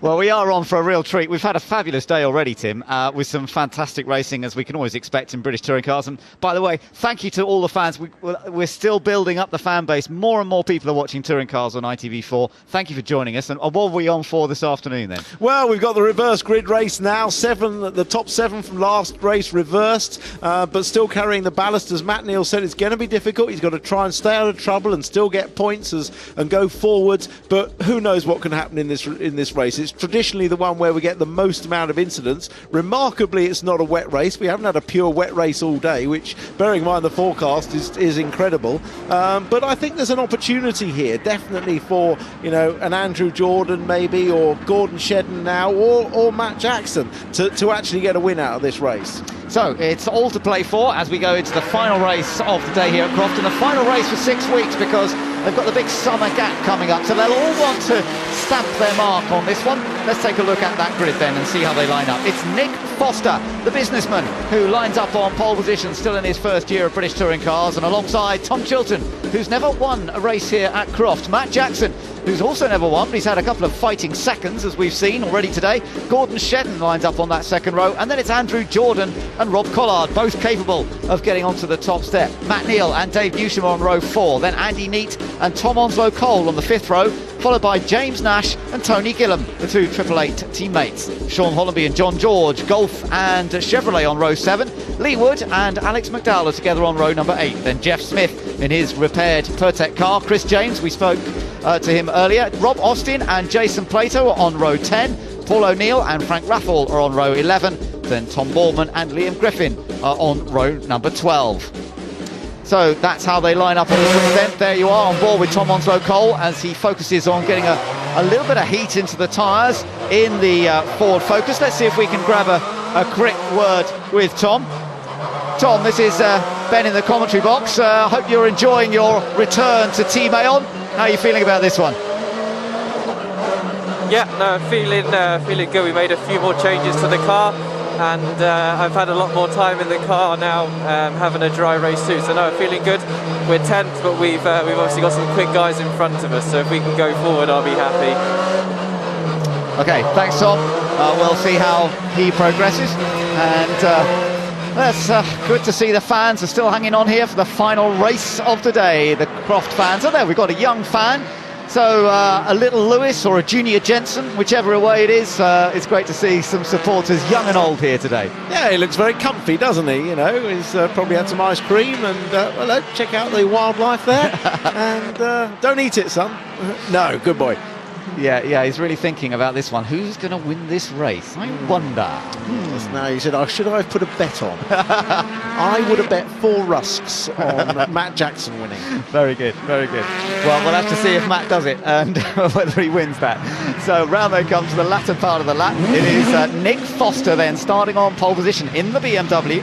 As I say, he's a company chairman in his normal life, chairman of Contour Electronics. First got involved in rallying in the late 80s. And actually nearly won a big rally competition that could have seen him as a works Ford rally driver actually back then, but it never happened for him. He sort of carried on with rallying, did rally sprints, won the Silverstone Rally Sprint Championship a couple of times. So he's had some form, certainly on the loose surface, but circuit racing's a bit more recent, just the last few years. Yeah, and also the style of racing in touring cars is something that people really have to learn to adapt to. The cut and thrust of it, the pushing and shoving, the close proximity of the cars, it can destabilise your rhythm. No 2 laps are the same in a touring car race, and I think he's doing a really good job. Well, let's see what happens. He's got Tom Chilton, who is one of the fastest racers, of course, in touring cars, but hasn't quite tapped the form out of that brand new global Ford Focus as yet, has Tom. So let's see what he can do here. Started on pole last year in his LPG-powered car, but sort of dropped away in the races a bit. Let's see whether they've got something better set up on the car. And then, of course, Matt Jackson, he starts third in another of the Fords, but the Airwaves version. And then you've got Gordon Shedden, who's hoping that whatever, there you are, that's with Shedden, and he's hoping that they think it was maybe a damper problem on the car. They're hoping that they've solved what has seen them not perform at the same level as Matt Neal so far. All set then for the final race of the day here at Croft. Round 15 of the championship. Lights out, away we go. Brilliant start by Nick Foster. Who would think it was his first ever pole? He led at Oulton and he's leading here at Croft off the line in race 3. And Matt Jackson up to second ahead of Chilton. Chilton's in third place and round the outside Collard. Yeah, and having to defend the inside. Oh, he got off. That must be McDowell, I think. It's Plato off. You're right. He must have made some amazing ground, but he has then ended up in the gravel at the first corner. Yeah, but he's still in front of a load of other cars, and he started dead last. That's incredible. I didn't think it could possibly have been him. Oh, Jackson round the outside into Tower. Can he pull this off? This will be amazing if he does. It looks... Oh, Foster could lean on him, but he's come out in side by side. Oh, he's in there. He's done it. Matt Jackson has taken the lead. Nick Foster fought hard, though. He's certainly not giving up those places easily. And Foster now in second. Chilton is third, but Pollard is also flying. So both BMWs are in great shape here. Oh, Boldman was a bit... Oh, no, Chilton! Chilton slides, gets it under control, loses one place, loses another to Andrew Jordan. Yeah, it looked like he either just had a touch on the rear from Collard under braking for Sonny just on the first lap. But this is a great opportunity for Matt Jackson. Remember, he won the third race at Alton Park last time out. Oh, a bit of a lock up there. But he's got a couple of cars behind him that may allow him to get a gap if the BMWs take a while to get their tyres up to temperature. Now, does Nick Foster allow Collard through easily here, or what is going to happen? They're racing for themselves once they get out there. They might be both Team eBay members, but they both want results. So let's see what happens. Matt Jackson leads from Nick Foster in second. Rob Collard under pressure from Gordon Shedden. Shedden having a little look down the inside. Oh, that was close. Just about managed to make it through. Yeah, Gordon knew that Collard was always going to turn into that corner, and there's not much braking for that corner, so it's hard to pass. Here's the change for the lead. Coming through the chicane on the first lap. Watch the speed that Matt Jackson carries through there. Virtually flat, and it looked like Foster just had a bit of a lift on the exit there, and Jackson has the run all the way down the straight. That's not just pure turbo power, that was exit speed from the chicane. Oh, that was Chilton's slide. I don't know quite whether he almost ran into the back of the car in front of him. I don't know quite what happened there. This was what Plato... Are we seeing anything? No, that's from board Frank Rathel. Yeah. Plato rejoins for the left. Yeah. So that was some of the action at the first corner, but slightly difficult to... Now, what's going on? Rathels off. That's the same place that Liam Griffin was off before. Yeah, absolutely the same place. Into the field on the outside of the Jim Clark S's. Matt Jackson continues to lead here, ahead of the two Team eBay BMWs. Foster ahead of Collard. This is what happened to Rathel. Yeah, exactly the same. Look, virtually following the same tyre marks. I did actually...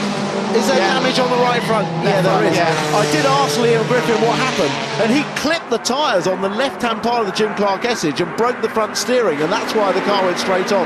And I'm imagining that the same thing happened to Frank Rathel as Paul O'Neill rejoins from the spin. Yeah, so there's been another incident there involving O'Neill.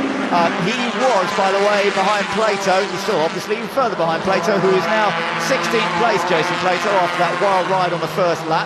Shedden is still in fourth. Andrew Jordan fifth. Tom Chilton is now in sixth place after that earlier slide. Matt Neal, by the way, winner of the two races already today, is currently down in seventh place. So a bit of work still to be done by Matt Neal carrying ballast. There he is, just saw him in the background as we go on board Shedden. He's in fourth, chasing Rob Collard. Yeah, I'll tell you what, Nick Foster's doing a good job here. I mean, Collard is not all over him. No. He is closer to Matt Jackson than, in fact, Collard is to him. So, you know, he's more than holding his own. He's established himself as Shedden on Collard, that was close, wasn't it? Yeah, it was close, and this is why perhaps the Foster's getting away a little bit, because Shedden's putting the pressure on and running wide there over the dirt on the exit.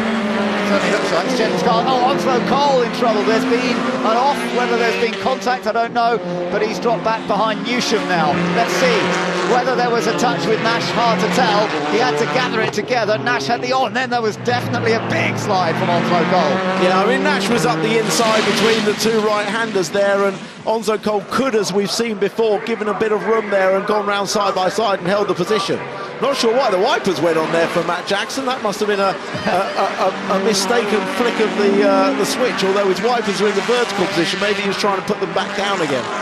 Good battles further back as well. Plato's at the back of that group. He's in 16th place. He's got Jeff Smith's Vauxhall just ahead and Sean Hollandy's Golf as well.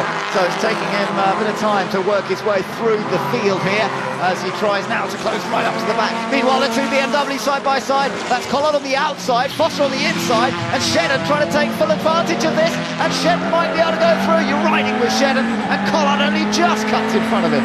Well, that was the danger of going around the outside that he actually lost out then, but oh God, Shedden took so much of the inside there of the corner. Absolutely. And that touch on the brakes from Collard initially. Shedden was looking down the inside but decided against it. Oh, and Foster a bit sideways there. That might give Collard a chance now to really pick up the pace. His car looking very good off the corners. All of this is allowing Matt Jackson some breathing space up front as Nick Foster and Rob Collard, the two teammates for WSR in their BMWs, are so busy fighting one another that they're actually allowing the leader to get away, and they're also keeping this guy, Gordon Shedden, close into it. Yeah, that was it. Oh, what's he done there? It was very wide there. Yeah, must have just had a partial lock-up braking for the hairpin. But it's interesting what Dick Bennett was saying, that the abrasive nature of this circuit is allowing the BMWs to get more heat in their tyres, and look how well they're working as a result of that. Yeah, but Foster's still doing it, as you say, a really good job here, holding on to second position and not looking daunted by running up front with these guys. Jackson is still our race leader though. Matt Jackson looking for another victory to add to his tally. Well, can he do it in the Airways Ford? So far so good, but we're a 1/3 distance less than that so far as they head down towards Tower. Best weather conditions of the day in terms of track conditions. Those slicks really working well now. Matt Neal having a little look on Tom Chilton there, but still down in 7th place currently. And what about Plato? Well, he has picked off a couple of those cars, and here comes Plato trying to get past Gillum. He's got past Smith and Hollanby in the Golf. Now he's trying to get past Tony Gillum in the Vauxhall. So he's now, what is he, in 14th place. Back on board with Shedden here. And Collard there sliding around a little bit, wasn't he? Yeah, he is. I mean, they're all moving about a bit, but that's what you'd expect. They're driving on the limit. They're flat out. But the BMWs do, as you see from the on-board from Shed, they do put their power down well. They do get out of the corner, and there's no way that Honda is really catching them massively on the straight. You wouldn't say he had, a load more horsepower. If we stay on board now down the straight, the BMW puts its power down quite well, but the turbo car is coming, and the gap between them pretty much stays the same. So, it's not a huge differential.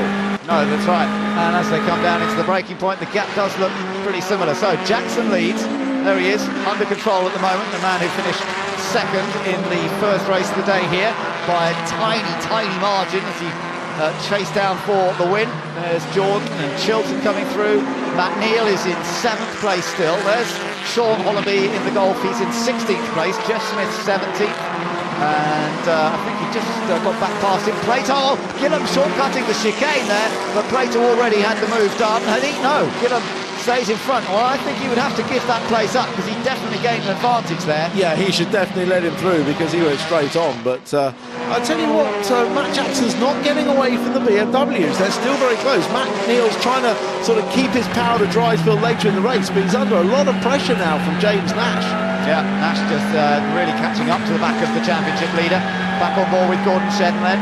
And the Hondas, which have been so strong throughout the season so far, not having it all their own way in race 3. They had to work very hard indeed, no doubt about it, as the BMWs make the most of their advantage with rear-wheel drive here at Croft. And there, Foster just got a little bit out of shape, but again, they're staying with Jackson. Jackson is not pulling away from them.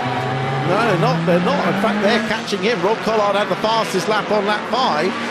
As they cross the line this time, it's definitely the BMs that are slightly quicker. Yeah, again, it was Collard of the top 3 that had this fractionally faster lap. There he is. So can Collard find a way? He's got to get past his teammate first of all. There's Chilton. Chased at the moment still by Matt Neal in 7th, Nash is 8th, Newsham in 9th, McDowell's done well, he's up to 10th place, and he started back in 16th. Rob Austin in trouble, sadly, with the Audi, in a disappointing day in the end after showing good pace in qualifying. And as we say, as the BMW is getting on contention, then the gap opens up again. So either a mistake by Foster through the chicane, or Matt Jackson's found a bit of extra speed as Matt Neal gets alongside Chilton. Yeah, that was all looking pretty tight. I think Matt Neal, they're side by side into the SS. Oh, how do they do that? Fantastic, well done to both drivers, and Nash takes advantage. My goodness, one of the fastest sections you'd ever want to go side by side with someone. Well, that's always the one we fear at Croft, isn't it? Side by side into that chicane in case one of them hits the tyres head on, which we've seen before with devastating results. Was that Collard up Not the inside? Yet. No, protecting, I think. Foster still protecting. Yeah. From Collard, but it was mighty close that time, wasn't it? Yeah, Collard's really putting the pressure on now, and he could see Jackson getting away a little bit, and maybe Nick Foster's getting a little bit leery, but clearly Collard wants to get on with it. Yeah, he wants to try and get into 2nd place here and put the pressure on the race leader, Matt Jackson, but it doesn't look as though Foster's going to make it all too easy for him, and why should he? He's racing for himself as well here, looking for his best ever finish, of course, in a British touring car race, to get his first ever podium after a great run at Oldham when he was in the top 10 each time out. Let's see what happens. Still some way to go. We're about half distance now, as we're on that 8 out of 15, and Matt Jackson definitely being given a bit of a break here, as Shedden still chases the 2 BMWs in 4th. Andrew Jordan is in 5th, Matt Neal, as we know, is now in 6th, James Nash in the black Vauxhall is in 7th, Chilton's been pushed down to 8th. Look at McDowell, he is ahead of Newsham. That's a gain place again from McDowell, who's had a good race so far. Plato's down in 13th place, currently still behind Tony Gillam. I don't think he's managed to get past him just yet. No, as they break in through Barcroft into Sunny, just looks like Foster gets a little bit of a slide on through that corner, and that's going to wear his left rear tyre a little bit too hard. Collard actually much smoother through there. He's put his lights on now. Maybe that's a signal to his teammate. Come on, mate, I'm quicker than you, let me through. Yeah, and Foster will be very aware of that, I'm sure, as they come through the tight, twisty section.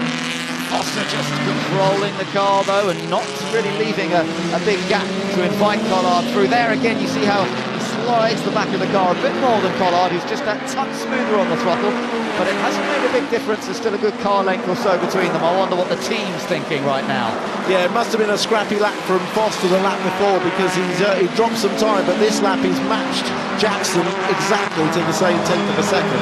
Shetland's still unable to really hound these 2 BMWs. That was a little wide from Foster, but Collard comes neatly through the chicane. But as I say, Shetland's not really able to put him under the pressure you might have expected. No, I mean, Shedden is only carrying 18 kilos, so you'd have thought he would have been further up, and Plato's still behind Gillam. Yeah, that's still 13th place, behind Onslow Cole as well down there, as McDowell is now ahead of Chilton. Another place gained by Alex McDowell. He's having a really good run here, is Alex McDowell.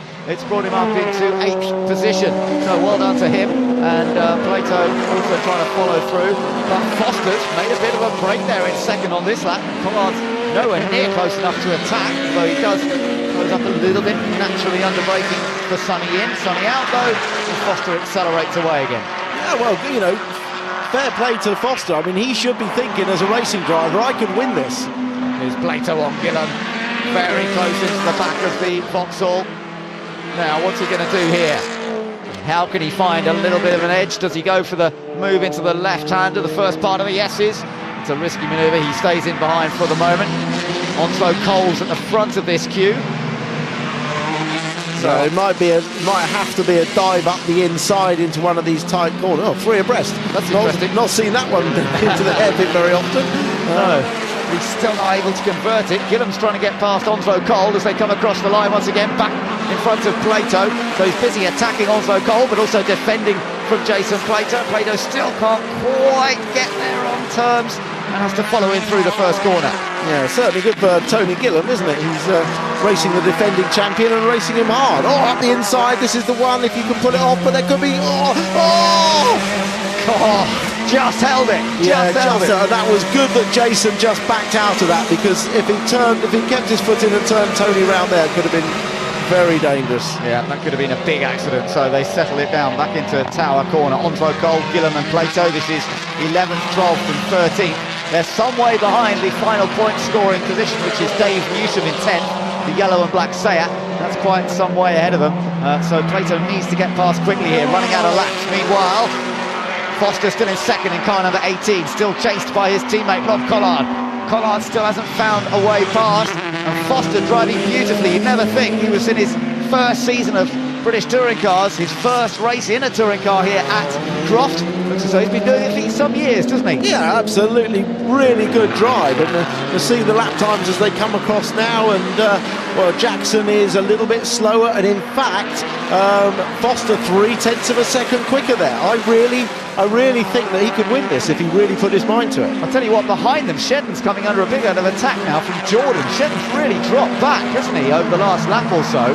And like the last race, remember, Jordan was able to find a way past Shedden. Look how close he is again, trying to tuck in there. Not quite there. That was at Tower, I think, that Jordan made the move on Shedden last time. Yeah, and it was a beauty, isn't it? I mean, it does need a little bit of an extra impetus out of the chicane, which he doesn't look to have on this lap, although the car does look very good on the brakes. Yeah, so Andrew Jordan really closing in on fourth place, and for some reason Shedden hoped they'd found the problem after race 2, but it just hasn't. No, he's got a light car, but it just isn't showing us the performance that they'd had before, so something clearly not quite right in that car. They've got plenty of time to sort it out though. Nice big gap to Stetterton. So, oh, he's a bit deep there as well, isn't he? Back to the leader, still no change, as it's still Matt Jackson leading in the 40. Here comes Collard though. Oh, he's been given the space this time. Foster didn't fight it that hard, and Collard is up into second. So now, big question, can he close down the gap to race leader Matt Jackson? Well, that was interesting, that was, because it looked too easy. Yeah. And I just wonder if the team have said, look, Nick, you've had enough laps to try and catch Jackson, now give Rob a chance, see if he can do it. I think Jordan has got Shedden, has he? They're side by side. We'll take another look at that. Yeah, they're side by side, but of course Shedden's on the inside into the first corner, and he holds it for the moment, trying to cut back on him in the Vauxhall, but no, can't do it. So Jordan's still looking for a way through. Now he's got the inner line. This was where he made a move earlier today as well. Has he got the grip? I think he has. Yes, done it again. Wow, 4 marks to the Pertec team. They've really got that car working well, and he was able to, that's his favourite overtaking place. It's a great place to overtake in a front-wheel drive car once you've got the extra grip. Yeah, it shows just how well that car is behaving itself. Plato still can't get past Onslow Cole. Meanwhile, Gillam has got past Onslow Cole. So now Plato has to find a way past the Ford and still chase after the Vauxhall up ahead. And there still doesn't seem to be any way. Oh, he's just made a late lunge, gone for it, and he is through on the brakes. Didn't look as though he was going to do that. No, he was actually straight lining behind Onslow Cole, and then he almost released the brakes and dived up the inside, but held the car nicely on the apex. So we need to watch the gap now. Look, Rob Collard is absolutely wringing the neck of that BMW, and I think that's exactly what happened. I think that the team probably said to Nick, look, give Rob a chance, and it looks like that was the right decision, because he's shot up behind Jackson. Hasn't he? Now we've really got a race on our hands here. Rob Collard closing all the time on Matt Jackson as they cross the line. 12 laps completed. We're on to lap 13 out of 15, and now there's some anxiety down there in the Airwaves camp as they wait to see what Collard is going to do. Hard, feisty racer, but he has waited for this opportunity. He's never won here at Croft, but we know how strong the BMW is. Can he do it in the remaining laps?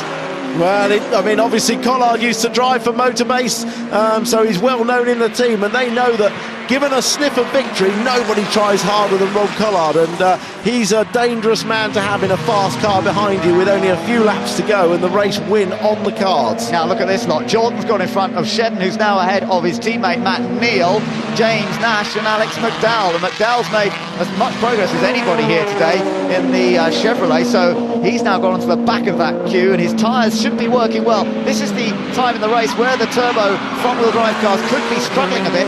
Well, I'd have to say Matt Jackson on this last lap done a fantastic job, because he's actually opened up the gap over Collard. Yeah, well, whether he was controlling the gap before or not, but he's really pushed on, as you say, on this lap, and I mean, the BMW does close up through these tight sections at the end of the lap, and that could help him at the end of the race if he comes up here on the final lap. But then on the faster parts of the track, the Ford just pulls away a little bit. Actually, it's exactly what Matt was saying to me yesterday after qualifying. Sectors 1 and 2, their car is as fast as anything, but it is that third sector, the twisty section, where they really lost the time in qualifying and generally where they're struggling.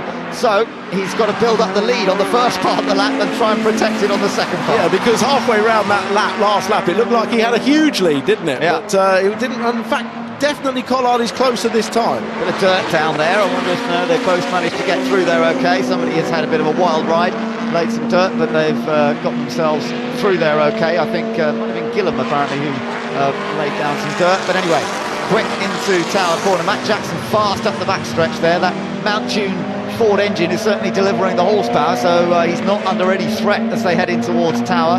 Car balance through these fast corners looks pretty good, Tim. Yeah, the car looks absolutely perfectly set, apart from in those slower final corners. Yeah, so that's what it's all about. Oh, Jackson really working that car hard. He went off here wide at qualifying yesterday, and he went off us this morning. That's his sort of bogey corner, is sunny in, but he sorts it out nicely, and he has managed to open up enough of an advantage on that part of the lap that when he gets to this bit where he's struggling, Collard is not quite. But he's on him now, and this opens up the final corner for an opportunity, however you choose to call that, for Collard. I mean, really and truly, I mean, that's what Jackson can do each lap to protect the inside and get to the line in front. The only way that I can see that Collard can get through is to actually physically just give him a little push wide, and that wouldn't be very sporting. On to the final lap then. It's Jackson still ahead of Collard and Foster. This is still going to be a brilliant result for the BMWs there. Nick Foster heading for his first ever podium finish in British touring cars. He's driven brilliantly from the reverse pole. But what about the race win? Is it going to be Matt Jackson once again taking a race 3 victory for the Airwaves Ford team, just as he did at Alton Park last time out? He also did it at Donington earlier this year. He's looking for his 3rd win of the season, and he's had to work for it. But is Collard going to be able to pull something off in this last lap? I mean, there's only one place to try, and Collard's followed him enough laps now to know that unless he makes a mistake, it's got to be in that last sector. And we're told there's yellow flags at the hairpin, which would rule out any kind of overtaking manoeuvre there. Wow. So we'll have to wait and see, but it's the only chance he's got, and if there is any incident between the two of them, then good old Nick Foster would win. Yeah, that would be really something. Collard was throwing himself into sunning out. We gather there may still be yellow flags at the hairpin. O'Neill apparently might have gone off, so that's really going to cost Collard. Here is his last chance then. We're coming up to the last corner. Matt Jackson, the yellow flags there, but on the exit the yellow flags may not be there. He's trying to accelerate out, and it's going to be Matt Jackson, surely. Matt Jackson, who's finished 2nd here so closely on a number of occasions. Matt Jackson wins. Collard allows Foster through to take 2nd. Well, what about that? What kind of teammanship is that? Collard allowed Foster to take 2nd place. There's Jordan. He's going to finish in 4th place. Nash finishes in 5th in the end. So Nash made good ground there. Shedden 6th. Neil 7th. Then McDowell in 8th place. Chilton in 9th. And Newsham 10th. But how about that? Collard couldn't win it, so he backed off and let Foster. Yeah, because Foster had let him through to have a go at him, so it was only fair if he didn't manage to get the lead to hand the position back to his teammate who'd been leading him fair and square. And what fantastic sporting driving by those two drivers. I mean, really good driving, and made for a great race as well. But good effort by Matt Jackson. He used the strengths of the Airwaves Ford to stretch out enough of a lead in the points that matters on the circuit, and defended when he needed to. Helped no less by a yellow flag on the last corner. Yeah, that was a phenomenal race here by Matt Jackson. He controlled that beautifully. I tell you what, when he gets in front, no matter what pressure you throw at him, he just seems to hold on. He's done it now a number of times this year, and absolutely superb. Let's see if we can get a quick word with him. Matt, wonderful drive, mate. Well done. You held on. That was a tough one. Certainly was, Ben. It was tough. Those BMWs, looks like the parity may have swung a little bit the other way now. They were certainly mighty quick, but yeah, no, good result for everybody at Airwaves BMW. How relieved were you to see those yellow flags at the hairpin on the last lap there? Yeah, absolutely. The only place that we were struggling was where we are now through the complex, and those BMWs can carry a lot of speed into there. We are really struggling at this point. And obviously, when I saw those yellows, it was a bit of light relief, I think, fair to say. Oh, well done. You've won here at last after all those second places, mate. Fantastic, mate. It's brilliant for everybody. Airwaves, BMW, Redstone, Money Shot, Addison Lee. It's been absolutely mega, and obviously Leyland Paints, so thank you. Oh, well done to Matt Jackson. And, well, let's just confirm that result by 0.6 of a second. Matt Jackson takes victory from Nick Foster, who gets his best ever result in his first season of British Touring Cars. Stunning second there. Rob Collard, very gentlemanly, letting his teammate through. He finished in third. Andrew Jordan in fourth for a very solid point-scoring weekend. James Nash in fifth. Gordon Shedden in sixth. Then Matt Neal in seventh. Alex McDowell drove really well from 16th to finish 8th. Tom Chilton ninth and Dave Newsham in 10th. Outside of the points then, Jason Plato, he didn't quite get there. Tony Gillam in 12th, ahead of Onslow Cole, Jeff Smith and Sean Hollenby. And they finished ahead of Liam Griffin, John George, Chris James, Lee Wood and Paul O'Neill. And most of the cars did finish. Let's take a look at the championship standings then as we go into the summer break. Matt Neal on 140 points, but look, Matt Jackson has closed that gap back down to 9 points. That's a big effort by the Airwaves crew, and that's really impressive. Gordon Shedden is in third. Andrew Jordan's back up into fourth place. Nash in fifth, and Plato, after that CV joint failure in race 2 in particular, really missing out big time. So he came into this meeting 11 points behind the lead. He's now 40 points. That's a massive margin, and he won't be happy about that. Collard in 7th, Chilton in 8th, McDowell in 9th, and Paul O'Neill in 10th place in the points.